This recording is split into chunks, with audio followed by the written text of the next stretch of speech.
Hello, 1 2 3 4 5 6. Hello, 1 2 3 4 5 6.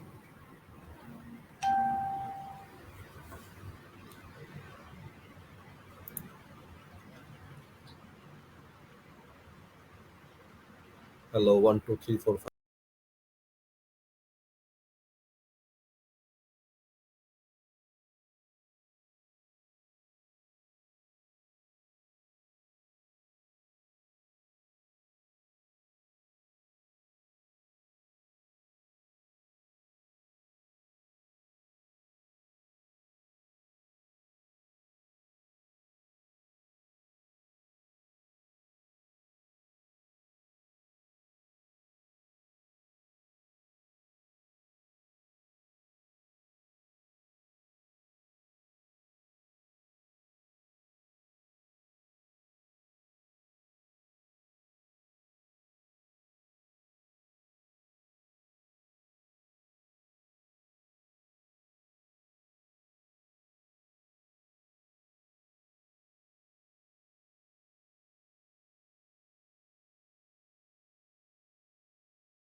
আশা করি আপনাদের আজকের বিষয়বস্তুটা যথেষ্ট ভালো লাগবে, কেননা খুব প্রাসঙ্গিক বিষয়। বাংলাদেশে আমরা প্রতিদিনই নতুন নতুন কেস পাচ্ছি এবং এই ইনসিডেন্স অফ কোলোরেক্টাল ক্যান্সার যেটা ওটা প্রচণ্ডভাবে বেড়ে চলেছে, যেটা খুব একটা কনসার্নের ব্যাপার আমাদের সবার কাছেই, যারা আমরা ক্যান্সার নিয়ে কাজ করি, এবং ডক্টরদের কাছে তো বটেই।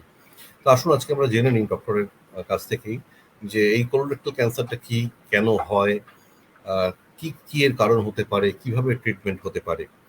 সো আমি ম্যাডামকে নিয়ে আসার আগে যথারীতি আপনাদেরকে কাছ থেকে আমি 30 মিনিট সময় চেয়ে 30 সেকেন্ড সময় চেয়ে নেব। তার কারণ সবারই আসার আগে একটা ইন্ট্রোডাকশন থাকে, তো আমি ম্যাডামকে একটা ইন্ট্রোডাকশন দিয়ে নেব, তারপর আপনাদের সামনে নিয়ে আসছি।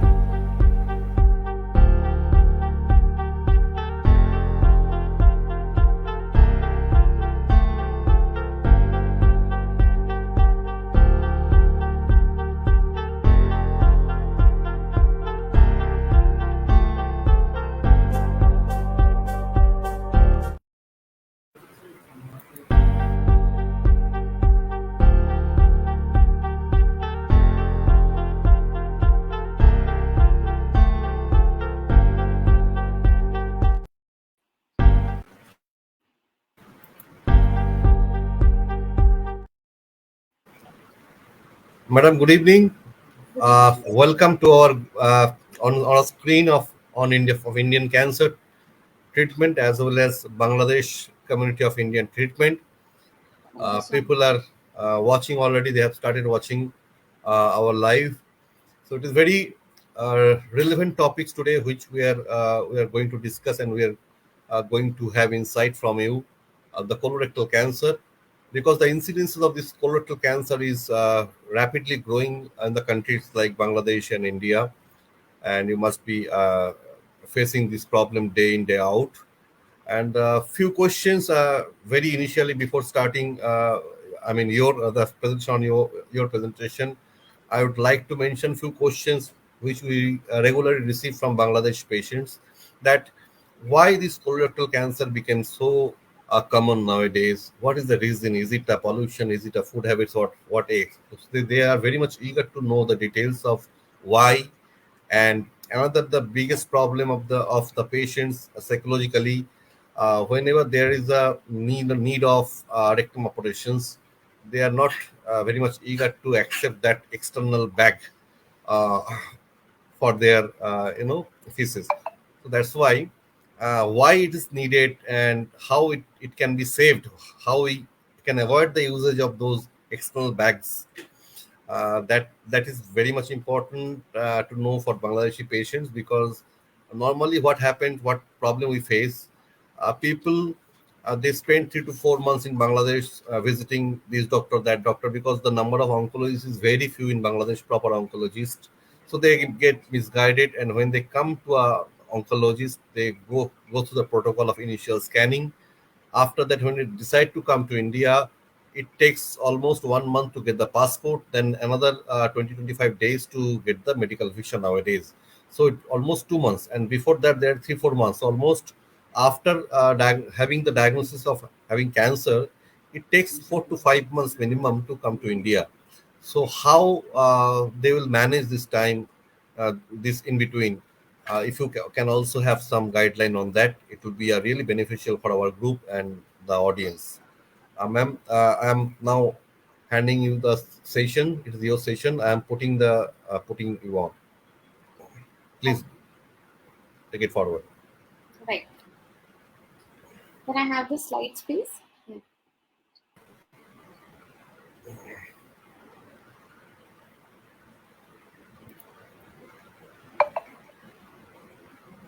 Yes, so good evening and a warm welcome to everyone. I hope my presentation would answer to all the questions that have been put forward so far. So the topic for today is the colorectal cancer and how do we manage. Can I have the next slide, please?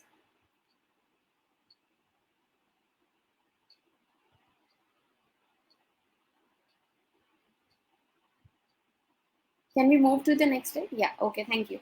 So before we move ahead to the cancer in this area, I just want to brief about what is basically the colon and the rectum. So as we all know, we have small intestines and we have large intestine, जिसे छोटी आंत और बड़ी आंत कहते हैं हिंदी में. तो बेसिकली जो आज का टॉपिक है वो बड़ी आंतों का कैंसर है.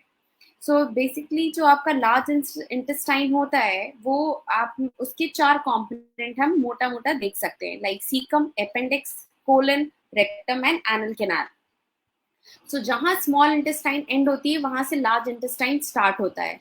बट जैसे कि small intestine has a very big length and they are very narrow in diameter, the large intestine, that is your colon and the rectum, they are broader in size. So can we move to the next slide?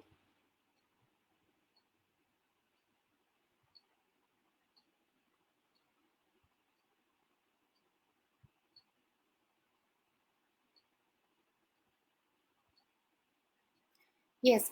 So and coming to the rectum, basically ये एक 15 centimetre length का एक intestine का part है जो कि आपके anal canal के जस्ट ऊपर होता है और कोलन के बाद होता है. तो बेसिकली ये आपके दोनों के बीच होता है और इसमें आसपास की पेरिटोनियम कवरिंग होती है, कुछ पार्ट पे कुछ नहीं पार्ट पे, जिसके बेसिस पे हम डिफरेंट टाइप की सर्जरी क्या कहाँ पे कट करना है या कहाँ पे आंतों को जोड़ना है वो डिसाइड करते हैं. Next slide please. So basically, let us first know what are the functions of colon. Why do we need these large intestine? So basically, इनका function होता है to absorb the water and the nutrients which are important for the functions of the cells. Then to absorb the vitamins and to form a compacted stool, and also for the secretions of electrolytes. And finally, your rectum helps in moving the waste material to through the anal canal outside of the body. Next slide. So why do we need to discuss about this cancer is basically the colorectal cancer is one of the most common cancers globally, everywhere. And coming to the gender, among female it is the second most common, and in men it is the third most common cancer. So it is expected that by 2030, the incidence can increase by 60% of these cancer. The prevalence so far of colorectal cancer is lesser in Asian countries as compared to the Western. However, it is being seen because of the westernization of the lifestyles, like the kind of food that we are consuming, the kind of lifestyle we are living, the incidence is increasing alarmingly in Asia Pacific region. And if we talk about Bangladesh, as the recent study I have come across and seen, the prevalence and the incidence of the cancer has grown up to 3 per 1 lakh population. So this answers to the first question, why there is alarming increase in the incidence of colorectal cancer. So the main reason that we can contribute, in addition to the other reasons that I'll be sharing with you, is the westernization of the lifestyles, the kind of lifestyle people are living. Next slide, please. So the problem with these cancers is that they grow very slowly, and for a long period of time they will not be detected. So we lose that potential time where the tumor can actually be cured, because by the time the tumor grows to a sufficient amount size where they can be where they can present with some symptoms, it has already become to advanced stage. Therefore, in such tumors, in such cases where there is no symptom in the patient, there comes the role of screening procedures. So the screening procedure has the potential to pick up cancer when even it is not symptomatic. That means the patient has no symptom, कोई भी problem नहीं है, लेकिन क्योंकि उनकी as ज्यादा है, कुछ रिस्क फैक्टर्स ऑलरेडी प्रेजेंट है फैमिली में या पेशेंट के खुद में, उन उन पेशेंट्स में हम कुछ स्क्रीनिंग टेक्निक्स होती हैं, कुछ इन्वेस्टिगेशंस होते हैं, कुछ टेस्ट होते हैं जिनको अप्लाई करके we can pick up cancer in early stage. दूसरा कुछ इंपॉर्टेंट फैक्टर जो कि इन कैंसर्स को प्रमोट करता है वो होता है जेनेटिक. जेनेटिक फैक्टर्स में पेशेंट में एक फैमिली हिस्ट्री भी हो सकती है, उनके फर्स्ट जनरेशन, सेकंड जनरेशन या थर्ड जनरेशन में कैंसर्स की हिस्ट्री हो सकती है, या पेशेंट में कोई फैमिली हिस्ट्री ना होने के बावजूद पेशेंट को ही सिर्फ कैंसर हो सकता है. तो ये जो एक कॉमन मेथ होता है कि नहीं, एक हमारे फैमिली में किसी को नहीं था तो हमें अचानक से कैसे होता है, तो ये ऐसा नहीं होता है. इसमें एक दो कैटेगरीज होती है, एक फैमिलियल जिसमें कि फैमिली हिस्ट्री की वजह से पेशेंट में टेंडेंसी होती है कि उनमें कैंसर डेवलप हो जाए, और दूसरा एक क्राइटेरिया होता है स्पोराडिक. दूसरा रिस्क फैक्टर्स जो उन कैंसर्स को प्रमोट करता है वो है एज. यूजुअली ये कैंसर्स जो हैं अबव 40 इयर्स ही पाए जाते हैं, बट अभी आजकल की रिसेंट स्टडीज में देखा गया है कि इवन यंगर जनरेशन जो लेस देन 40 इयर्स है, they are also getting equally affected with the cancers. The reason could be या तो उनका जेनेटिक मेकअप है, या ऐसा फैमिलियल हिस्ट्री है कोई जेनेटिक म्यूटेशन की वजह से, या उनकी लाइफस्टाइल की वजह से. Next slide please. सो एक जो कॉमन क्वेश्चंस पेशेंट आते हैं और पूछते हैं कि हमें किन किन चीज़ों से कैंसर होने के चांसेस बढ़ सकते हैं या कम हो जाते हैं, तो इस पे रिसर्च बहुत सारे किए गए हैं. मैं आपके सामने एक रीसेंट एविडेंस प्रूफ कर रही हूँ, प्रेजेंट कर रही हूँ, जिसमें ये देखा गया है कि कुछ ऐसे फैक्टर्स हैं जो इन कैंसर्स को प्रमोट करते हैं, कुछ ऐसे फैक्टर्स हैं जो इन कैंसर्स को प्रिवेंट भी कर सकते हैं या उनके चांसेस को कम कर सकते हैं. उसमें से जो पहले फैक्टर्स जो कि इनके कैंसर्स को प्रमोट करते हैं वो होता है हाई कैलोरी डाइट. तो ऐसी डाइट जिसमें कैलोरी इंटेक ज्यादा है वो इन कैंसर्स को प्रमोट करता है. रेड मीट का कंजम्पशन ज्यादा अमाउंट में या ओवर कुक करके, that also has very high potential to increase the incidence of cancer. Then intake of high saturated fats, excess alcohol या cigarette smoking करना, sedentary lifestyle करना, बैठे रहना, कोई एक्टिविटी ना करना, मोटापा, obesity, and the one of the comorbidities that is diabetes, ये सारे factors इन cancers को बढ़ाने में help करते हैं. दूसरी तरफ कुछ ऐसे फैक्टर्स हैं जो कि इन कैंसर को शायद कम कर सकें या किसी भी मात्रा से रिड्यूस कर सकते हैं, वो होता है हाई फाइबर डाइट. तो ऐसे फूड जो कि फाइबर रिच होते हैं उनके कंजम्पशन से इन कैंसर के इंसिडेंट्स कम होते हैं. एंटीऑक्सीडेंट्स, विटामिन्स जो कि फ्रेश फ्रूट्स एंड वेजिटेबल्स में पाए जाते हैं, that should be consumed. Coffee intake has shown that it leads to decreased incidence of colon cancers. Then, as a food which has got high calcium and magnesium concentration and biphosphates. So these factors basically help in decreasing the incidence of colon cancer. Next slide, please. So how do these cancer present? So the sad thing is that कि जब तक ये cancers early stage में होते हैं, इनमें कोई symptoms नहीं होता है. सो ऐसे कंडीशन में जहाँ पेशेंट को कोई सिम्टम नहीं है बट फिर भी अंदर बॉडी के कैंसर है, क्योंकि वो बहुत छोटा सा कैंसर इसलिए कोई सिम्टम्स नहीं प्रोड्यूस कर रहा है, तो ऐसे में रोल होता है स्क्रीनिंग का, जिसके बारे में हम आगे की स्लाइड्स में देखते हैं. बट अगर सिम्टम होता है तो वो क्या कॉमन सिम्टम्स आते हैं वो मैं आपसे डिस्कस करती हूँ. तो उनमें से जो सबसे कॉमन सिम्टम होता है वो होता है चेंज इन बॉवल हैबिट्स. इसका मतलब है कि पेशेंट में या तो कभी डायरिया होने लगता है, कभी कॉन्स्टिपेशन होता है. तो एक जो नॉर्मल बॉवल फंक्शन होता है, नॉर्मल जो स्टूल पास की कंसिस्टेंसी होती है, उससे हट के पेशेंट में ये वेरिएशन होता है. कभी कदार पेशेंट को कुछ दिन कॉन्स्टिपेटेड रहेगा, कभी एकदम से डायरिया होने लगेगा. ये 3/4 पेशेंट्स में हो सकता है. दूसरा सिम्टम हो सकता है कि स्टूल के रास्ते से खून आना. तो या तो स्टूल में या तो फ्रेश ब्लड आ सकता है कि पेशेंट को एकदम लाल रंग का खून दिखता है या क्लॉट्स दिखते हैं, या जो स्टूल का कलर होता है वो ब्लैक होता है. उसका मतलब भी उसमें अंदर से ट्यूमर से ब्लीडिंग के एक रीजन हो सकता है. ऐसे बहुत सारे रीजन होते हैं, बट यहाँ हम कैंसर संबंधित रीजंस को डिस्कस कर रहे हैं. इन ब्लीडिंग होने की वजह से पेशेंट्स में अनीमिया के सिम्टम्स होंगे. पेशेंट को कमजोरी फील होगी, आंखों के नीचे पैलर डेवलप होगा और हमेशा बॉडी में सुस्ती पड़ी रहेगी. ये सारे सिम्टम्स अनीमिया को कहीं ना कहीं इंडिकेट करते हैं. और आखिरी में पेशेंट को पेन हो सकता है. तो लेकिन अगर पेन नहीं भी है, इसका मतलब ये नहीं कि उनका कैंसर नहीं है. कैसे हम पता कर सकते हैं ऐसे केसेस में जहां पर पेशेंट को कोई भी सिम्टम्स नहीं है? Next slide please. जो क्लिनिकल फीचर्स होते हैं, कैन यू प्लीज ब्रॉडन, या थैंक यू. क्लिनिकल फीचर्स जो पेशेंट को सिम्टम्स आते हैं वो ट्यूमर की लोकेशन पे भी डिपेंड करते हैं. जैसे कि हमने पहले स्लाइड्स में देखा कि हमारी जो लार्ज इंटेस्टाइन है वो कुछ भागों में डिवाइडेड होती है. एक राइट साइड कोलन होता है, एक लेफ्ट साइड कोलन होता है, फिर रेक्टम होता है. तो हम 3 मेजर कैटेगरी में ये स्टडी करते हैं. तो जो इनका जो बनावट है ये बहुत डिफरेंट होता है, जिसके वजह से पेशेंट को सिम्टम अलग अलग आ सकते हैं. तो राइट साइड के कैंसर में यूजली सिम्टम जो होता है वो अनीमिया के फॉर्म में होता है. पेशेंट को ब्लीडिंग के चांसेस होते हैं, तो ब्लैक स्टूल पास होते हैं. वही लेफ्ट साइड के कैंसर होगा तो उसमें पेशेंट को, जैसे कि हमने सिम्टम अभी डिस्कस किया, चेंज इन बॉवल हैबिट्स, जहां पे पेशेंट्स को डायरिया, कॉन्स्टिपेशन ऑल्टरनेटिंग होते रहते हैं.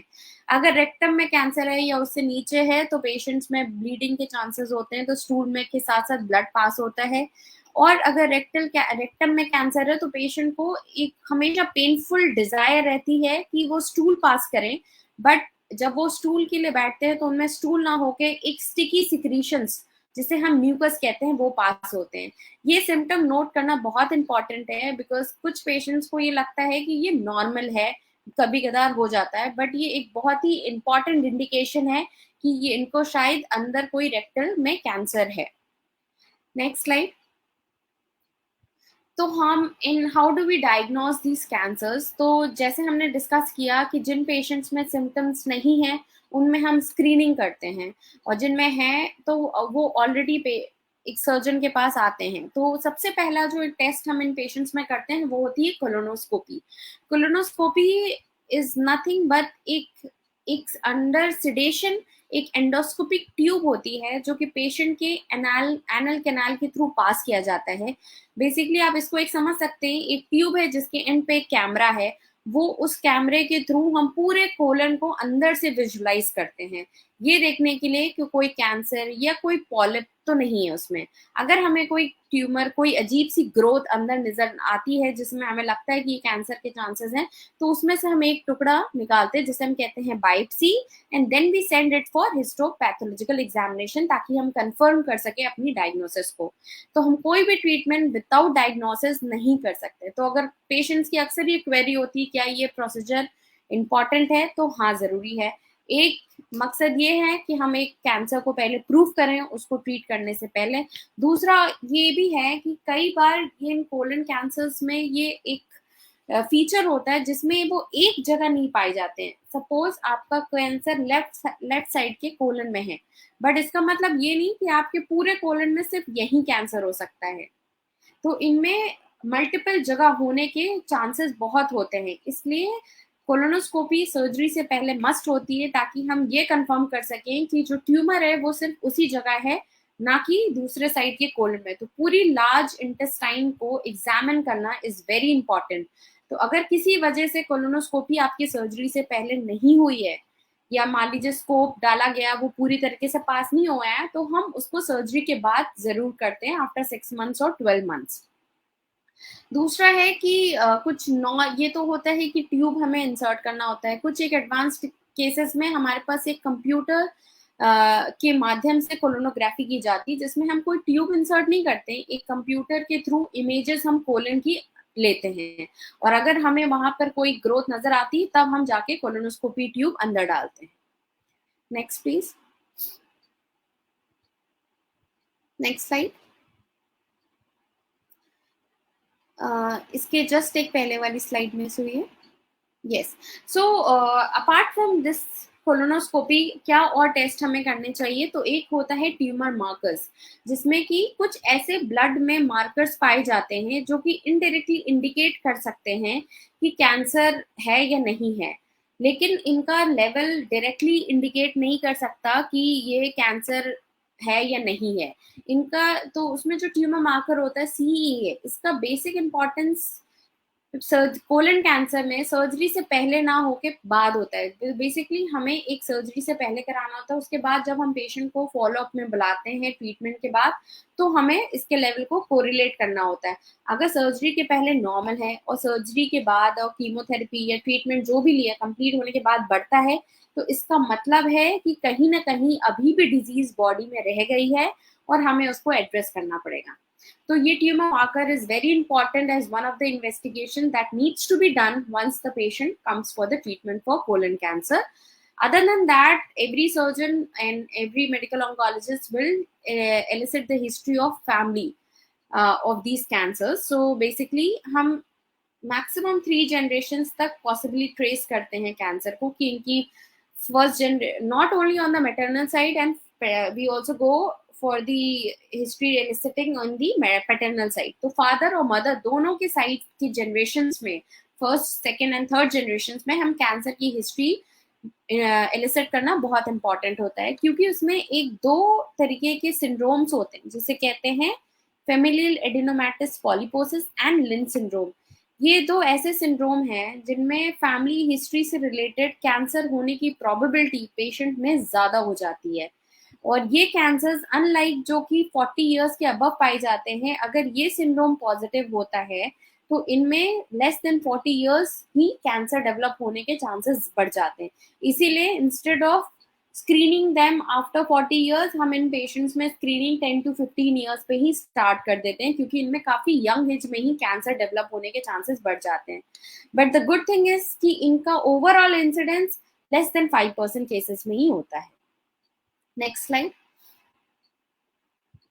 सो screening because cost issues and बहुत सारे फैक्टर्स होते हैं, तो ये इतना प्रेवलेंट नहीं है लो इनकम सोशियो और लो इनकम कंट्रीज में। बट अगर किया जाए तो उसके लिए हमारे पास कई सारे टेस्ट होते हैं, जैसे कि स्टूल में ब्लड टेस्ट पता करना, या ये जो कोलोनोस्कोपी जो हमने स्टडी की अभी, ऑप्टिकल या कंप्यूटर टोमोग्राफी कोलोनोस्कोपी की जा सकती है। एंड दूसरा हो सकता है कि एक बेरियम एनेमा टेस्ट किए जाते हैं। So there are few tests which can be advocated during screening procedures in order to pick up these cancers when they are not symptomatic.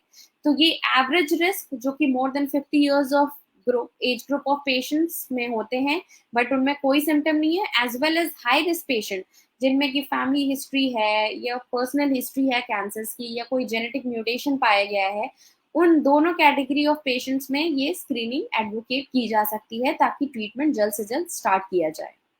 Next slide. तो एक बार जब कैंसर कंफर्म हो जाता है तो उसमें हमें कई सारे जेनेटिक टेस्ट किए करने पड़ते हैं।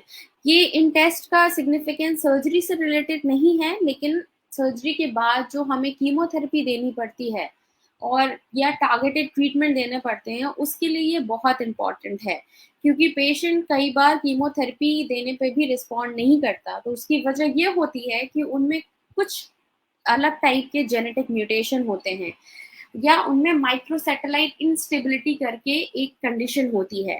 तो उसके लिए हम कुछ एंजाइम्स को जीन्स की एनालिसिस करते हैं, टेस्टिंग करते हैं। आपके कंसर्न डॉक्टर एक स्पेसिफिक लैब में वो आपके ट्यूमर टिश्यू या ब्लड सैंपल को भेज के इन ट्यूमर की एनालिसिस करते हैं। ये इसलिए इम्पॉर्टेंट है क्योंकि अगर इनमें म्यूटेटेड है तो वो पर्टिकुलर एडिशनल एजेंट जो कि जिसे हम कहते हैं टारगेटेड एजेंट जो इन जीन्स को टारगेट करती है, तो इन कीमोथेरेपी के साथ अगर दी जाए इन पर्टिकुलर कंडीशंस तो वो आपके रिस्पॉन्स को और भी ज़्यादा बढ़ा सकती है and which is very important.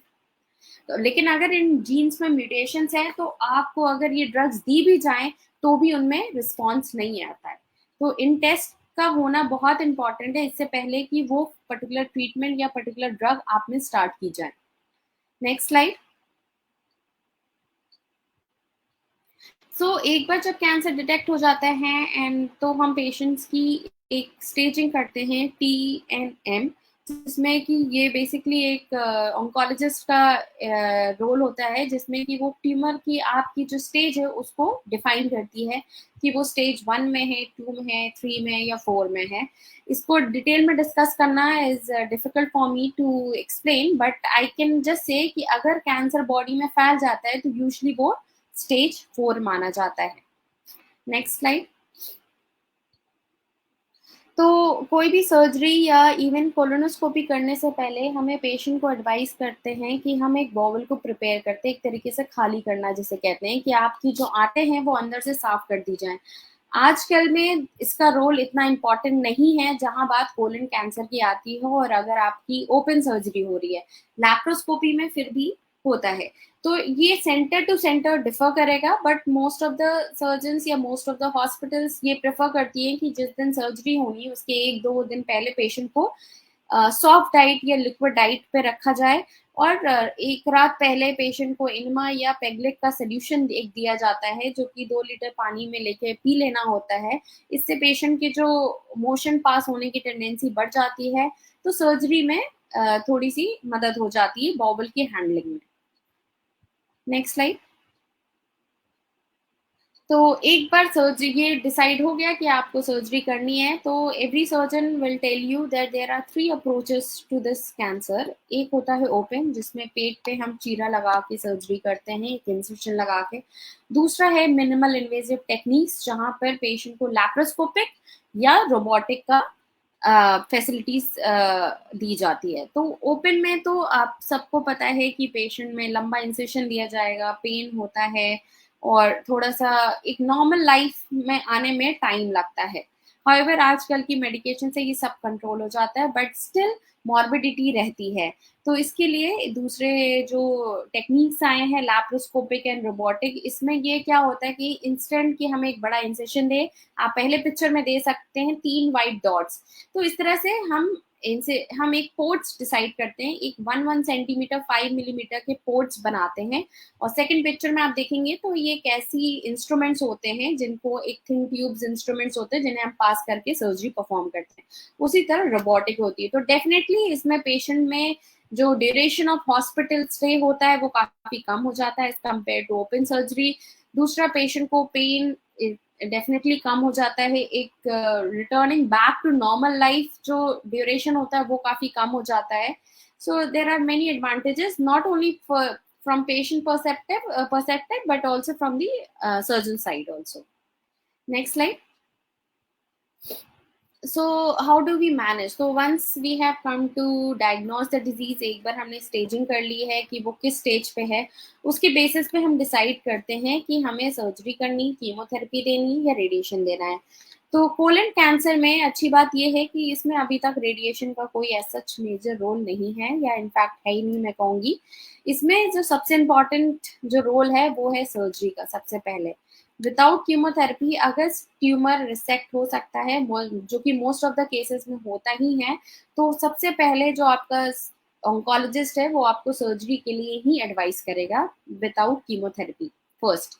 तो इसमें जो हम सर्जिकल प्रोसीजर देखते हैं, आप एक पिक्चर में फर्स्ट पिक्चर में देख सकते हैं कि जैसे कि जो ब्लू साइड है that is your right colon, फिर आपका एक हॉरिजॉन्टल पार्ट आया है, फिर एक वर्टिकल पार्ट आया है। तो राइट कोलन, ट्रांसवर्स कोलन जिस जो कि हॉरिजॉन्टल है, फिर एक नीचे जो आया that is your left colon. तो अगर मान लीजिए आपका ट्यूमर जो है राइट साइड के कोलन में है, तो वो जो ब्लू लाइन, जो ब्लू शैडो है, वो पूरा पार्ट हमें रिसेक्ट करना पड़ता है। दैट मीन्स हमें काट के निकालना होता है। और जो आपको बीच में पतली पतली जो ट्यूब्स दिख रही हैं, जिन्हें हम कहते हैं स्मॉल इंटेस्टाइन, बेसिकली जो लास्ट पार्ट होता है आपका दैट इज द आइलियम, उसको हमें एक बार ट्यूमर को हटाने के बाद वहां पर एक गैप आ जाता है, तो उसकी कंटिन्यूटी को मेंटेन करने के लिए हमें वहां उस छोटी आंत को बड़ी आंत से जोड़ देना होता है, जो कि हम सूचर से कर सकते हैं या स्टेपल के थ्रू कर सकते हैं। So basically this is anastomosis. Most of the cases में कोलन कैंसर में हम यही सर्जरी परफॉर्म करते हैं, जिसमें कि पेशेंट के अंदर ही आते रहती हैं। बट किसी कंडीशन के वजह से, या तो पेशेंट में ऑलरेडी पेशेंट ऑब्स्ट्रक्शन में है, अंदर अंदर बहुत सारा सेप्सिस फैला हुआ है और पेशेंट की जनरल कंडीशन अच्छी नहीं है, सर्जरी की ड्यूरेशन हमें कम रखनी है, पेशेंट हीमोडायनेमिकली स्टेबल नहीं है, तो उस केस में हम अपना सर्जरी की ड्यूरेशन को कट डाउन करने के लिए हमें एक स्टोमा बनाना पड़ता है। तो आप थर्ड पिक्चर में देख सकते हैं कि हमने जो, मान लीजिए आपका लेफ्ट साइड में कैंसर है, तो उसको, उस कैंसर वाले के पार्ट को हम 5 सेंटीमीटर मार्जिन लेके कट करते हैं, और जो ऊपर वाला जो कट वाला पार्ट होता है, नीचे वाले को हम बस क्लोज करके ऊपर वाले कट पार्ट को बाहर निकाल आते हैं आपकी बॉडी से। तो लास्ट इमेज में आप देख सकते हैं एक एक पिंक कलर का बॉवल या इंटेस्टाइन या आंत जो होता है वो टेम्परेरी बाहर निकाल दिया जाता है। इस प्रोसीजर से घबराने की बिल्कुल भी जरूरत नहीं होती है, क्योंकि ये एक टेम्परेरी पार्ट है, ये एक परमानेंट नहीं है मोस्ट ऑफ द केसेस में। जिस केस में परमानेंट होगा और क्या जरूरत है, उस केस में आपको सर्जन पहले ही आपको एडवाइस कर देगा या आपको बता देगा सर्जरी से पहले। But most of the cases में ये एक टेम्परेरी होता है। तो ये इंटेस्टाइन के बाहर आपके ले आते हैं और इसके अराउंड एक आप देख सकते हैं एक सर्कुलर बैग अप्लाई किया जाता है। इस बैग की एडवांटेज ये है कि पेशेंट को बार बार जो स्टूल यहाँ से निकलता है, जस्ट लाइक आप नॉर्मल रूटीन में स्टूल पास करते हो, वही आपका यहाँ एब्डोमेन से आएगा साइड से। वो स्टूल इसमें कलेक्ट होता है, इन पेशेंट को 4 to 5 टाइम्स डिपेंडिंग अपॉन क्या फ्रिक्वेंसी से स्टूल आ रहा है वो एम्प्टी करना होता है। आप जहाँ भी जिस सेंटर्स में जाएंगे, usually you will prefer your good private centres, तो वहाँ पे स्टोमा स्पेशलिस्ट होते हैं। There are nurses who are very well trained, even the surgeons will advise you how to take care of it. So these people come you and guide you very well how to put a bag even when you get discharged। आप अपने घर जाते हो फिर भी एक जो आपके बहुत क्लोज रिलेटिव होंगे उनको बहुत अच्छे से एडवाइस किया जाता है कि बैग कैसे लगाना है अगर निकल जाए, या कैसे इसको ठीक से बंद करना है और कितने बार खाली करना है, ये सारी चीजें एड्रेस हो जाती हैं। तो it is not a major issue. अगर आपकी सर्जरी हो गई उसके बाद आपको कीमोथेरेपी की अगर जरूरत है, जो कि सर्जन और medical oncologist after seeing your final histopathology report decide करता है, उसके बाद हम इसको आराम से वापस से ट्यूब को अंदर ले जाके एक छोटे से इंसेशन में, जहां पर आपकी आंत निकली उसी के अराउंड इंसेशन देके उसको वापस से जोड़ देते हैं। तो ये एक बहुत बड़ा प्रॉब्लम नहीं है। Next slide. तो आप देख सकते हैं कुछ कंसर्न होता है पेशेंट को कि स्किन के अराउंड आप देख सकते हैं थोड़ी रेडनेस डेवलप हो जाती है जब ये हम स्टोमा बाहर देते हैं। तो इन केसेस में कई सारे ट्रीटमेंट होते हैं, लाइक पेशेंट अप्लाई करता है जिंक ऑक्साइड ऑइंटमेंट या लैक्टोकैलामाइन सॉल्यूशंस एंड ऑल। तो इससे एल्यूमिनियम पाउडर्स आते हैं, ये सारे इनको अप्लाई करके इनिशियली ऑब्वियसली ये जो सिक्रीशंस आते हैं, आपकी स्किन वहाँ की बहुत सेंसिटिव होती है, तो जब वो अगर फैल जाता है, it doesn't happen in all cases, सारे केसेस में नहीं होता, बट जिनमें होता है स्किन सेंसिटिविटी की वजह से, तो उन केसेस में भी ट्रीटमेंट हो जाता है। तो उसमें बहुत पैनिक होने की जरूरत नहीं है, क्योंकि इन सबको यूजली 10 to 14 days में ये सारे हील हो जाते हैं, अगर प्रॉपर स्टोमा थेरेपिस्ट है जो कि आपके अप्लाई कर रहा है रेगुलरली, टाइमली एम्प्टी कर रहा है बैक को, और ये क्रीम एप्लीकेशन से। Next slide. सो अगर यूजली पेशेंट को फिर आफ्टर सर्जरी जब हम इनकी फाइनल बायोप्सी रिपोर्ट पढ़ते हैं, तो उसमें हम बताते हैं या तो पेशेंट स्टेज 1 में है, 2 में है या 3 में है। स्टेज 1 कैंसर में हमें कुछ भी नहीं करना होता है, कोई कीमोथेरेपी नहीं देनी होती है। अगर 2 कैंसर है, स्टेज 2 है, ये इसका डिसीजन यूजली पेशेंट और डॉक्टर के बीच जो रिस्क फैक्टर्स को डिस्कस करते हुए क्या एडवांटेज है क्या डिसएडवांटेज है उसके बेसिस पे डिसाइड किया जाता है। तो कुछ ऐसे फीचर्स होते हैं जो कि हमें फाइनल हिस्टोपैथोलॉजी रिपोर्ट में पढ़ना होता है, और अगर वो फीचर्स प्रेजेंट होते हैं तो हमारी जो एस्को गाइडलाइंस होती हैं उसके according we decide whether we have to give adjuvant chemotherapy and not. दूसरा इंपॉर्टेंट क्राइटेरिया ये भी है कि इसमें एमएसआई टेस्टिंग का बहुत रोल है। तो इन पेशेंट्स में जो हमने अभी जेनेटिक एनालिसिस में पढ़ा था कि माइक्रोसैटेलाइट इंस्टेबिलिटी, जहां हम 4 जीन्स के एनालिसिस करके डिसाइड करते हैं कि पेशेंट एमएसआई हाई है या लो है, तो उसके बेसिस पे जब वो टेस्टिंग के रिजल्ट्स आते हैं, उसके अगर एमएसआई हाई होती है तो उसमें हमें कुछ टाइप की फ्लोरो पायरिमिडीन कीमोथेरेपी अवॉइड करनी होती है, और अगर एमएसआई लो है या एब्सेंट है तो उस केसेस में आप सिंपल एक ड्रग कीमोथेरेपी होती है वो सफिशिएंट होती है इन पेशेंट्स में। लेकिन अगर स्टेज 3 है तो उसमें बिना सोचे हमें कीमोथेरेपी लेनी ही होती है पेशेंट को, और उसमें एक ऑक्सैलिप्लैटिन बेस्ड कीमोथेरेपी दी जाती है जो कि यूजुअली 6 मंथ्स का होता है। अब स्टेज 3 के भी 2 कैटेगरीज होते हैं, उसमें हम डिटेल में नहीं जाएंगे। तो कुछ कंडीशंस होती हैं जिनमें हम 3 मंथ्स की भी कीमोथेरेपी देके स्टॉप कर सकते हैं, बट अगर थोड़ा सा एडवांस टी स्टेज है या नोडल स्टेज है तो उसमें हमें 6 मंथ्स की ट्रीटमेंट दी जाती है। ये कीमोथेरेपी यूजुअली आपकी 48 आवर्स के विद इन कंप्लीट हो जाती है। पेशेंट को 3-4 days depending upon the symptom रखना पड़ता है। Next slide. सो इसमें पेशेंट को सबसे बड़ी टेंशन होती है कि कीमोथेरेपी के साइड इफेक्ट्स। तो ये इसमें पेशेंट को एक पेरिफेरल लाइन इंसर्ट की जाती है या सेंट्रल लाइन इंसर्ट करके कीमोथेरेपी स्टार्ट की जाती है। कीमोथेरेपी के डेफिनेटली साइड इफेक्ट्स होते हैं, just like we have the issues with the surgeries की कॉम्प्लिकेशंस हो सकते हैं, तो कीमोथेरेपी की भी होते हैं, जिसमें पेशेंट की जो मिकोसा होती है इसमें इन्फ्लेमेशन हो सकती है, जैसे ओरल कैविटी की है या हाथ। और डेफिनेटली जो कीमोथेरेपी इस कैंसर में दी जाती है उसमें हाथ और पैर के जो जो सोल होता है और ये जो पाम होता है इसमें रेडनेस और इरिदमा और स्किन पीलिंग, ये सारे फीचर्स जैसे हैंड फुट सिंड्रोम कहते हैं, ये डेवलप हो जाते हैं। पेशेंट के हेयर लॉस होने हैं, उनके न्यूट्रोफिल काउंट्स कम होने की वजह से उनमें डिफरेंट टाइप के इन्फेक्शन होने के चांसेस बढ़ जाते हैं, लूज मोशंस होने के चांसेस बढ़ते हैं, fatigue. But it doesn't mean कि ये सिम्टम आने ही आने हैं। डेफिनेटली कुछ ड्रग्स जो दी जाती हैं इसमें उसमें डेफिनेटली उनके साइड इफेक्ट्स होते हैं, बट आजकल की we have lot of medication जो इन सिम्टम्स को इजीली कंट्रोल कर लेते हैं। It may take some time but definitely it gets controlled बहुत ही, because the chances of mortality with the side effects of these chemotherapy is less than 1%. And the good thing is that कि these side effects remain as long, usually as long as the chemotherapy is going.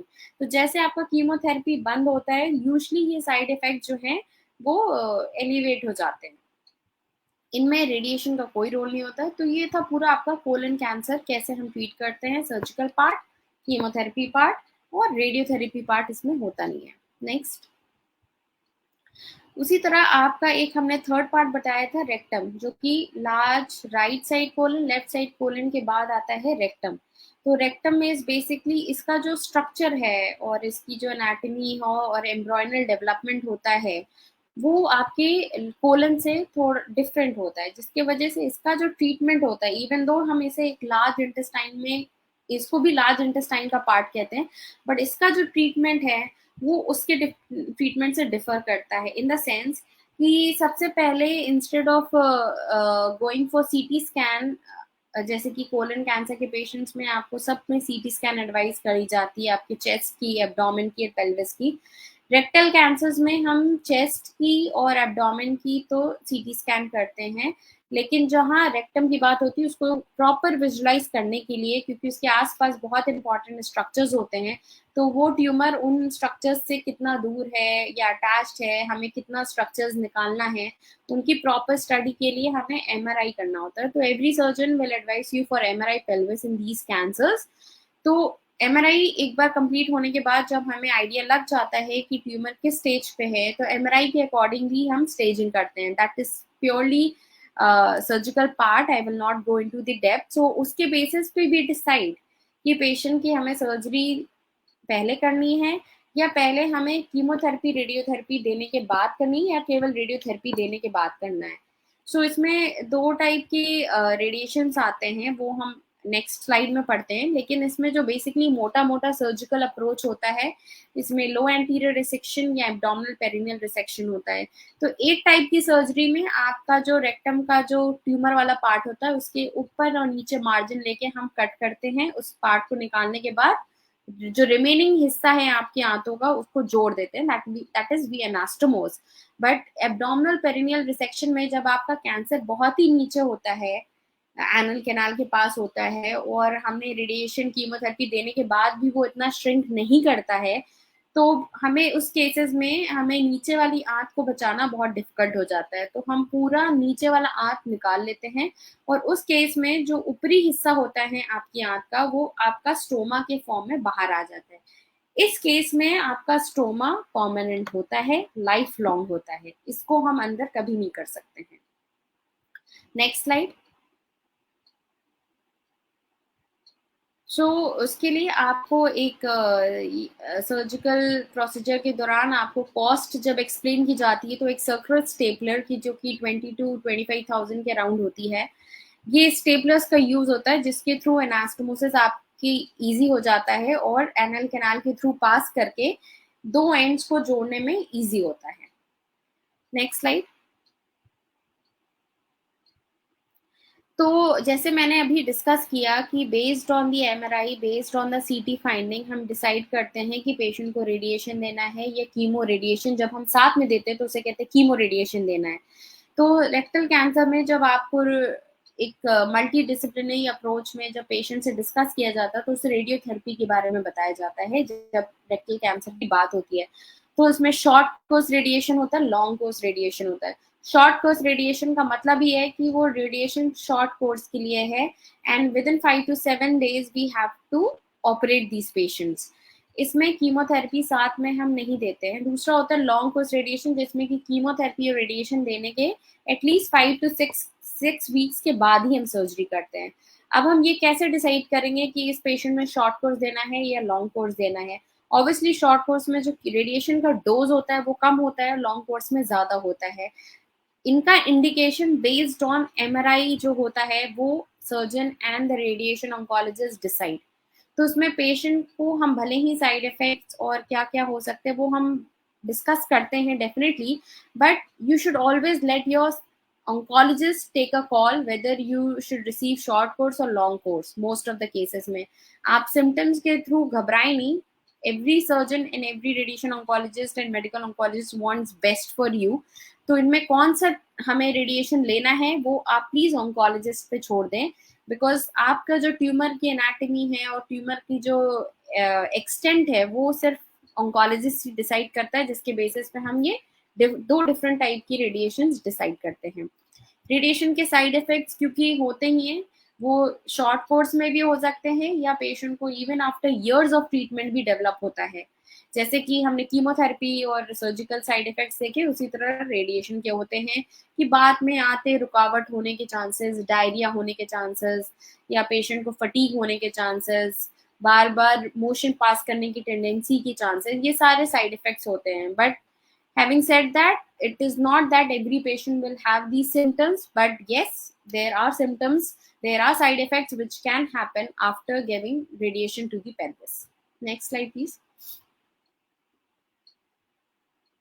So, just like in grossly, I will tell you कि in patients में भी जब T3 या T4 या आपके lymph nodes positive हैं, जब आपके सर्जन्स एक्सप्लेन करते हैं, तो हमें रेक्टल कैंसर्स में मोस्ट ऑफ द केसेस पे जब वो एडवांस स्टेज में आते हैं तो हमें पहले कीमो रेडिएशन देना पड़ता है, यानी कि उसके बाद ही हम 5 to 6 वीक्स के बाद ही हम सर्जरी प्लान करते हैं इन पेशेंट्स में। और जब उनकी फाइनल हिस्टोपैथोलॉजी आती है सर्जरी के बाद, तो उसके बेसिस पे मोस्ट ऑफ द केसेस में हमें 4 to 6 months की एडिशनल कीमोथेरेपी भी देनी पड़ती है। तो as compare to colon cancer, इसका जो ड्यूरेशन ऑफ ट्रीटमेंट होता है थोड़ा सा एक्सटेंसिव होता है, ड्यूरेशन ऑफ हॉस्पिटल स्टे भी ज्यादा होता है, but you can not leave in between. आप ये नहीं सोच सकते कि नहीं हमने कीमो रेडिएशन तो सर्जरी के पहले भी लिया था तो हम क्यों बाद में लें। आप प्लीज ऑन्कोलॉजिस्ट पे ट्रस्ट करिए, वो आपका हमेशा बेस्ट चाहेंगे। अगर ट्रीटमेंट कीमोथेरेपी की रिक्वायरमेंट है, आपकी हिस्टोपैथोलॉजी देख के, आपका सर्जरी से पहले जो कीमो रेडिएशन दिया उसका रिस्पॉन्स देख कर, उसके बेसिस पे देर आर वेरियस फैक्टर्स जिसके according we take a decision that I will not discuss in detail. But if we require chemotherapy, you have to take, and it takes usually 4 to 6 months of chemotherapy. और अगर आपका बहुत ही advance stage में, जैसे कि मैंने कहा कि एमआरआई जब हम कराते हैं तो हम ये भी देखते हैं कि रेक्टम से बाहर तो ट्यूमर नहीं आ गया है, क्योंकि आज के अगर फीमेल है तो उसके यूट्रस भी हमें देखना है कि क्या वो तो नहीं इन्वॉल्व हो गई है, मेल है तो ब्लैडर तो नहीं इन्वॉल्व हो गया है, या फीमेल में भी ब्लैडर इन्वॉल्वमेंट का हमें रिस्क होता है। तो अगर ऐसे केसेस होते हैं जिसमें कि ट्यूमर एक्सटेंसिव हो चुका है, फैल चुका है, then in that case we have to do multi visceral resections, जहां पर थोड़ा सा मॉर्बिड प्रोसीजर होता है और हमें आसपास की कई स्ट्रक्चर्स को भी साथ में निकालना होता है।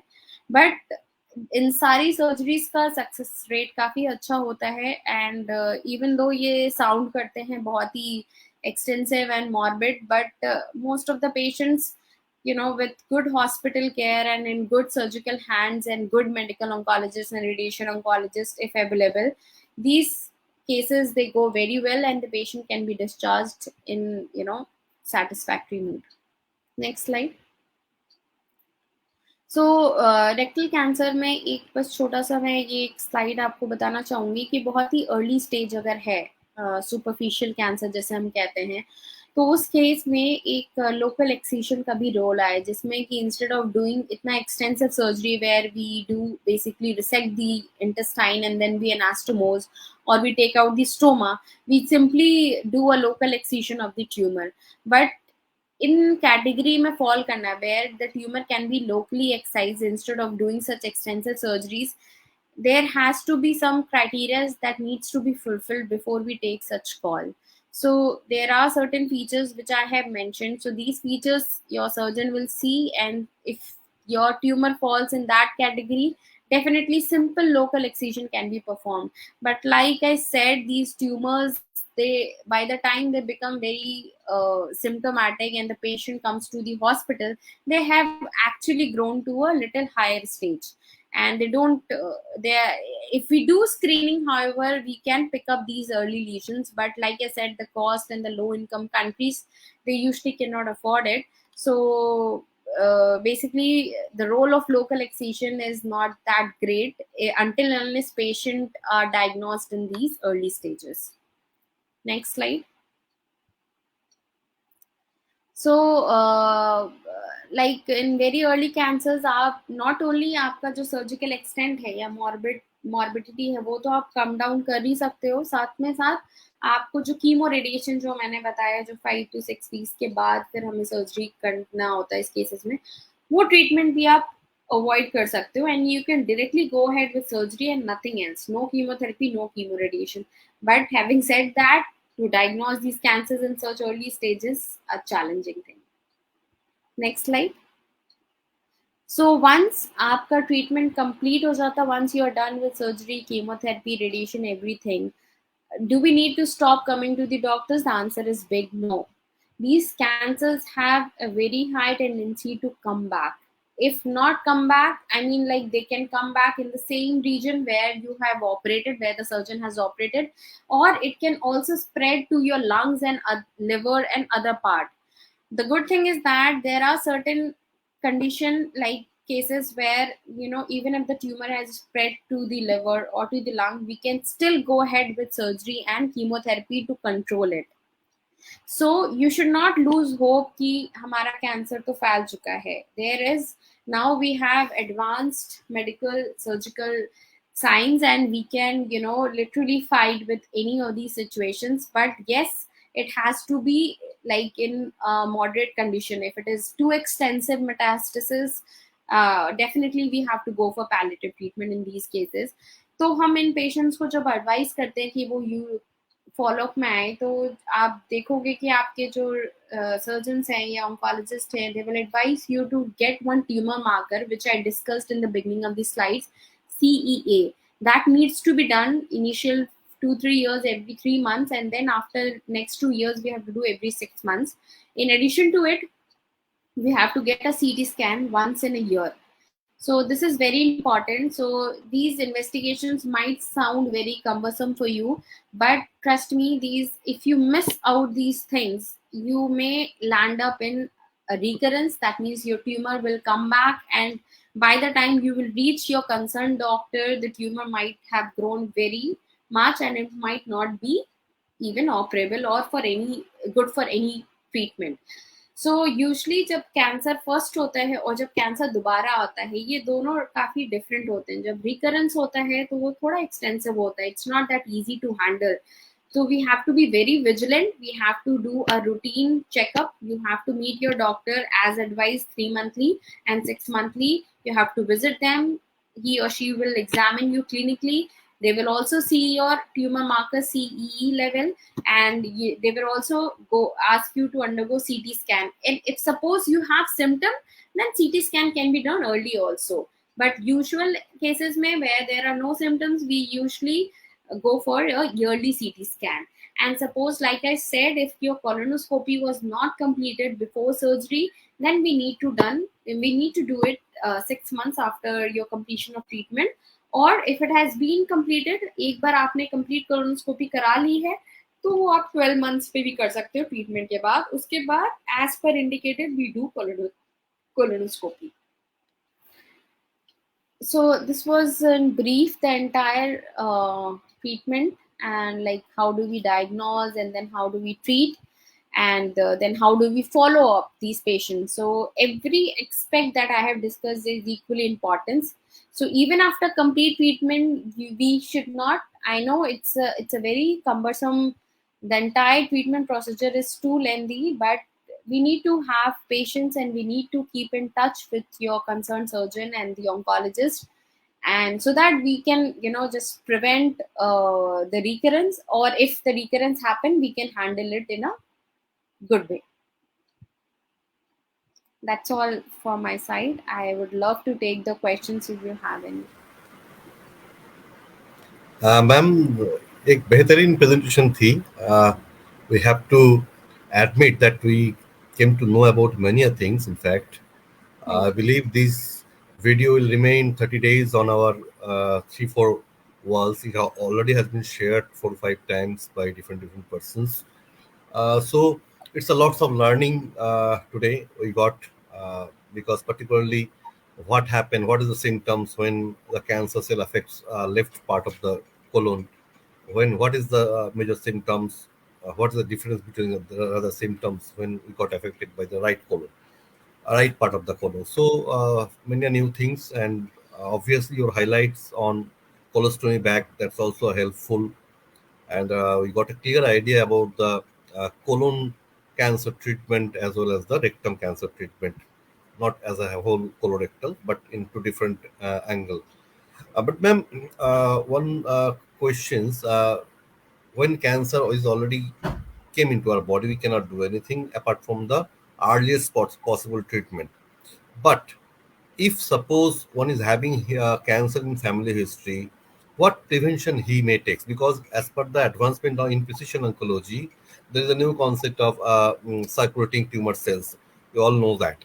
So is that it possible that if patients take a preventive screening on based on CTC, so that they can identify the colon or rectum cancer in earlier stage, even before it actually comes with the symptoms? Is it possible? So basically, these are things that we you are putting up, like circulating tumor cells, or in fact the screening modalities that we have, like optical colonoscopy, CT colonography. The basic intention of these modalities is to pick up cancer even when they're not symptomatic. So we Right, right. cannot regress the cancer. So once the there is inherent property, suppose if any person that the cancer cells have started dividing, and they are in the polyp stage, or in a malignant stage, then you cannot regress it. But the condition where we can prevent the cancer to happen is like when there are polyps in the cancer, in the colon. So जब हम colonoscopy करते हैं, so it is not only just to find where is the tumor. So I told you there are two other purpose. First, other thing is to find where else is the cancer, and if not cancer, are there any polyps? So there polyps are basically outgrowth होती हैं colon के अंदर से, जो कि इनकी भी जब हम फाइनल हिस्टोपैथोलॉजी रीड करते हैं तो इनमें अलग अलग टाइप की स्टेजिंग होती है। कुछ ट्यूबुलर होते हैं, ट्यूबुलोविलस होते हैं, कुछ विलस होते हैं। तो इनकी अलग अलग हिस्टोलॉजी के बेसिस पे हम डिसाइड करते हैं कि इनमें कैंसर की प्रोबेबिलिटी कितनी होती है। ठीक है, तो कई केसेस में इन पॉलिप्स को अगर हम कोलोनोस्कोपी के दौरान ही रिसेक्ट कर दें, तो कोलोनोस्कोपी का एक और एडवांटेज है कि हम इन पॉलिप्स को रिसेक्ट कर सकते हैं, जिससे कैंसर होने के चांसेस 90% कम हो जाते हैं।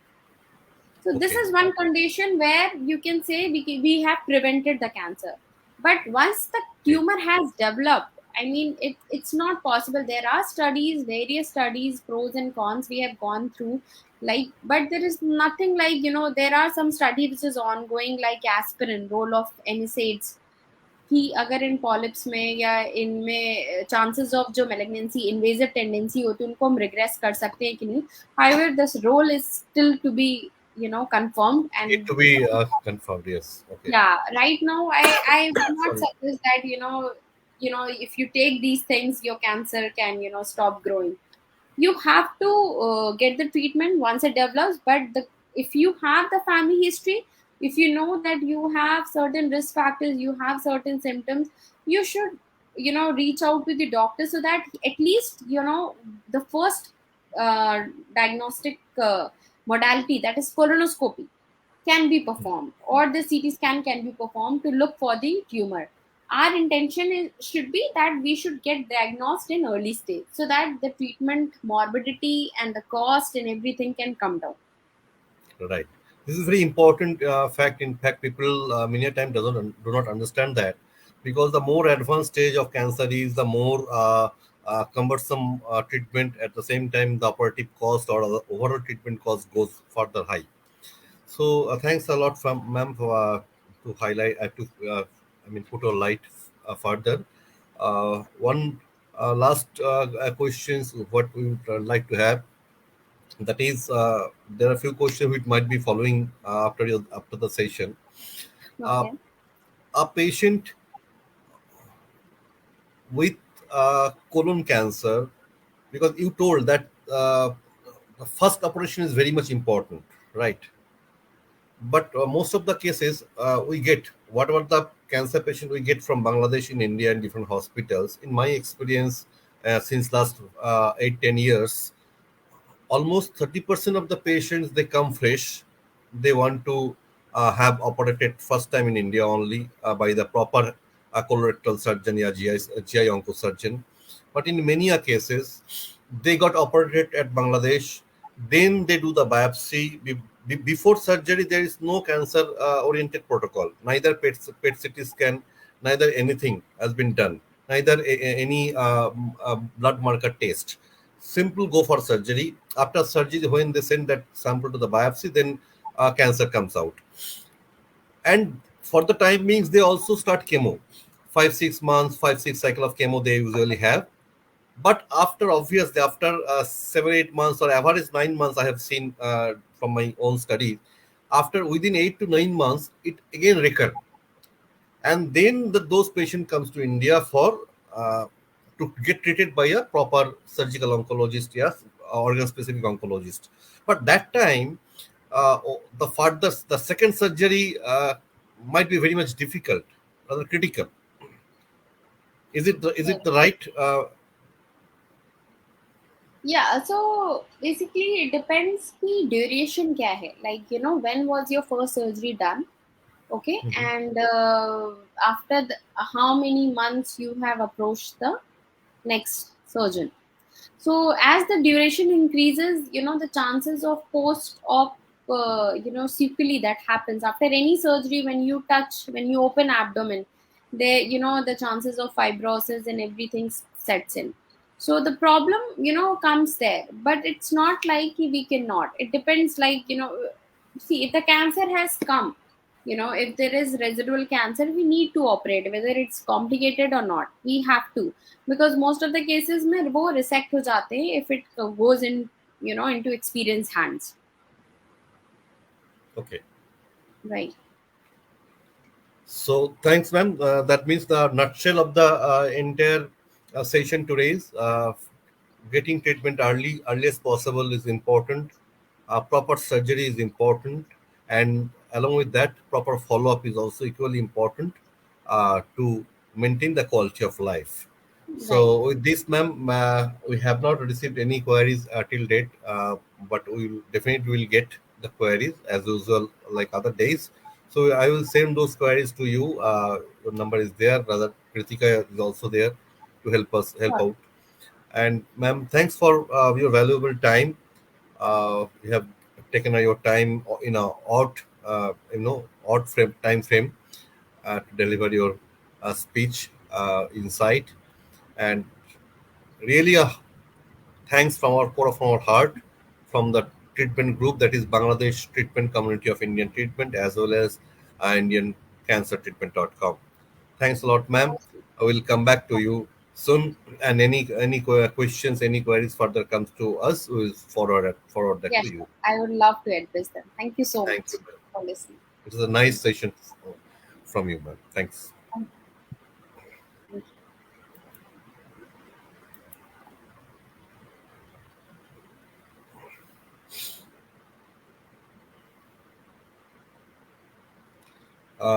সো আমরা আজকে দেখলাম, আমরা আজকে অনেক কিছু জানতে পারলাম। ইনফ্যাক্ট আপনারা অনেকে দেখেছেন, অনেকে শুনেছেন বা শুনছেনও, যে ম্যাডাম যেটা বললেন, খুব খুব ইম্পর্টেন্ট কথা এটা, যেটা হচ্ছে surgery. Surgery is very important part, খুব ইম্পর্টেন্ট পার্ট হচ্ছে সার্জারি এই কোলন বা রেকটাম ক্যান্সারের ক্ষেত্রে। সুতরাং যত প্রপারভাবে এটাকে ফার্স্ট টাইম অপারেট করা যাবে, বা যত আর্লি স্টেজে এটাকে অপারেট করা যাবে, তত কিন্তু পেশেন্টের ভালো থাকার সম্ভাবনা, বা আমাদের নর্মাল যে দৈনন্দিন জীবন আমরা যেভাবে চালাই, সেইভাবে দৈনন্দিন জীবন চালিয়ে যাওয়ার সম্ভাবনাটা বাড়বে। আমাদের একটু সতর্ক হওয়া দরকার। আজকে খুব সত্যি কথা বলতে কি, বাংলাদেশে যেভাবে মানে সার্জারি করা হয়, পেশেন্ট এলেই চলো ধরো কাটি, এই ব্যাপারটাই কিন্তু পেশেন্ট সচেতনতারও অভাব আছে আমি বলবো। কারণ আমাদের পেশেন্টদেরও সচেতন হতে হবে। যখন সেখানে কেউ সার্জারির জন্য বলবেন, আপনাদেরও প্রশ্ন করা উচিত কেন এই সার্জারিটা দরকার। এই সার্জারির আগে একটুখানি খোঁজ খবর নেওয়া উচিত, এই সার্জারি কি ধরনের প্রোটোকল ফলো করা হয়, প্রপার ইন্টারন্যাশনাল প্রোটোকল মেনে সার্জারি হচ্ছে কিনা, পেট সিরিটা করা দরকার আছে কি নেই, না থাকলে কেন নেই, দরকার থাকলে কেন দরকার আছে, এই সমস্ত বুঝেই কিন্তু আপনাদের কনসেন্ট দিয়ে সার্জারি করা উচিত। আমি আবারও বলছি, পেশেন্ট কনসেন্ট ছাড়া কিন্তু কোনো ডাক্তারি সার্জারি করতে পারে না। সুতরাং এই যে সিমটমস গুলো ম্যাডাম আজকে বললেন, যেমন প্রথমেই কোলোরেক্টাল ক্যান্সারের ক্ষেত্রে প্রথমেই বাউল হ্যাবিটটা চেঞ্জ হয়ে যায়, মানে আমাদের পায়খানার অভ্যেস চেঞ্জ হয়ে যায়। হঠাৎ করে পায়খানায় কষে যায়, সেই কষা ভাবটা থাকে, হঠাৎ করে পায়খানা খুব নরম হয়ে যায়, কখনো অল্টারনেটিভ ভাবে কষে যায় বা নরম হয়ে যায়, ব্লাড আসে, কখনো তাজা রক্ত আসে, কখনো কালো রক্ত আসে, ব্ল্যাক স্টুল যেটাকে আমরা বলি, কখনো পেট ফুলে থাকে গ্যাসে, হ্যাঁ, বহুদিন ধরে, এটা মানে মাসখানেকের উপর ধরে জিনিসটা চলছে। এই ধরনের সিমটমস থাকলেই কিন্তু, এবং যাদের রেড মিট খাওয়ার হ্যাবিট অনেক বেশি, এই ধরনের সম্ভাবনা থাকলেই কিন্তু প্রথম থেকে সতর্ক হওয়া দরকার আছে। এবং আমি জানি ক্যান্সার কারোর জীবনেই অভিপ্রেত নয়, বাট যেভাবে ক্যান্সারটা বাড়ছে এবং 2030 সালের মধ্যে ক্যান্সারটা যে জায়গায় যেতে চলেছে, সেক্ষেত্রে এই ধরনের সিমটমস গুলো একটু বেশি দিন ধরে আমাদের শরীরে স্টে করলেই কিন্তু একটু ক্যান্সারের অ্যাঙ্গেল থেকে ডায়াগনস্টিক টেস্টগুলো বা একটুখানি যা নিজেকে ডক্টরের কাছে দেখিয়ে নেওয়া উচিত। কেননা যত আর্লি স্টেজে ধরা যাবে, আবার ম্যাডাম যেটা বললেন আমি তার পুনরাবৃত্তি করছি, বা আমি সবসময় এই কথা আমিও বলে আসি, একটা ক্যান্সার বা টিউমার তো শুরু হয়ে একটা পলিপ স্টেজ থেকে শুরু হবে। যত আমরা প্রায় দেখি কোলনের পলিপ, যত আর্লি স্টেজে বা পলিপ স্টেজে এটাকে আমরা ধরতে পারবো, অপারেট করে ফেলুন পলিপটাকে, তার একটা বায়োপসি করিয়ে ফেলে দেখে নিন যে ক্যান্সারাস না ক্যান্সারাস নয়। ক্যান্সারাস না থাকলে খুব ভালো, ক্যান্সারাস হলে ইমিডিয়েটলি কোনো মেডিকেল অঙ্কোলজিস্টকে আগে দেখিয়ে তার প্রপার ট্রিটমেন্ট শুরু করা দরকার, যাতে সেটা আর না ছড়াতে পারে, বা ছড়ালো তাকে যেন আমরা একটা লিমিটেড একটা জায়গার মধ্যে আবদ্ধ করে ফেলতে পারি, যাতে আমার কোয়ালিটি অফ লাইফটা ফার্দার এফেক্টেড না হয়। আশা করি আজকের আলোচনাটা যারা পরবর্তীকালেও যারা ভিডিওটা থেকে যাবে, যারা শুনবেন তাদের ভালো লাগবে। আমরা কিন্তু চেষ্টা করছি একটা একাডেমিক গ্রুপ তৈরি করার, একটা একাডেমিক ওরিয়েন্টেড, কেননা শিক্ষিত পেশেন্ট মাত্রই কিন্তু সঠিক সিদ্ধান্ত নিতে পারে, অন্যের উপর ডিপেন্ড করে সিদ্ধান্ত হয় না। পাড়া প্রতিবেশী বন্ধু বান্ধবকে জিজ্ঞেস করে যে সিদ্ধান্ত নেওয়া হয় ট্রিটমেন্টের ক্ষেত্রে, সেই ট্রিটমেন্ট সঠিক হয় না। সুতরাং আপনার রোগ, আপনার শরীর বা আপনার আত্মীয় শরীর, আপনি আগে জানুন রোগটাকে, ডাক্তার কি বলছে তার কাছ থেকে, তার মুখ থেকে কথাগুলো শুনুন, আমাদের সঙ্গে কোঅর্ডিনেট করুন। আপনার যে কোনো কোয়ারি আমাদের হোয়াটসঅ্যাপ নাম্বার দেওয়া আছে গ্রুপের, আমাদের ট্রিটমেন্ট গ্রুপের হোয়াটসঅ্যাপ গ্রুপে পাঠান। আপনারা যদি স্পেসিফিক ডক্টর অঞ্জলি সিং এর ওনার ওপিনিয়ন চান, আমরা আপনাদেরকে ওপিনিয়ন আনিয়ে দেবো। যদি আপনি ভিডিওর মাধ্যমে ভার্চুয়াল কনসালটেশন করতে চান, সেটাও আমরা করিয়ে দেবো, বা সেটা একটা পেড কনসালটেশন হবে, সেটা ফ্রি হবে না। কেন কোনো কনসালটেশনই তো ফ্রি হয় না, ডক্টরকে তার উপযুক্ত পারিশ্রমিক দিতেই হয়, তাই না? সো এই বলে আজকে আমাদের আলোচনা শেষ করছি। আমাদের আগামী সপ্তাহে আমাদের সঙ্গে থাকবেন ডক্টর জয় বাসু। উনি স্কিনের বিভিন্ন ইলেকট্রো সার্জারি নিয়ে আলোচনা করবেন। আমাদের শরীরের মধ্যে অনেক সময় মানে টিউমার টাইপের বা ব্রণ টাইপের হয়ে আমাদের মুখে মুখশ্রী নষ্ট হয়ে যায়, আঁচিল উঠতে পারে। এগুলো কিভাবে অতি সহজে একটা ইলেকট্রো সার্জারির মাধ্যমে একদম নিখুঁতভাবে সারিয়ে মানে আমাদের শরীর থেকে নিশ্চিহ্ন করে দেওয়া যায়, সেই বিষয়ে আলোচনা করবেন অ্যাপোলো হসপিটালের বিখ্যাত ডার্মাটোলজিস্ট ডক্টর জয় বাসু। আগামী শুক্রবার রাত্রি 9টায় ইন্ডিয়ান টাইম, বাংলাদেশ টাইম 9:30টায় সঙ্গে থাকবেন। আর আপনাদের সঙ্গে তো আমরা আছি ইন্ডিয়ান ক্যান্সার ট্রিটমেন্টের তরফ থেকে, আমি হোস্ট করছি, আর বাংলাদেশ কমিউনিটি অফ ইন্ডিয়ান ট্রিটমেন্টের তরফ থেকে আমি মেডিকেল অ্যাডমিন। আপনাদেরকে অসংখ্য ধন্যবাদ জানাই সেশনটা পুরোটা শোনার জন্য।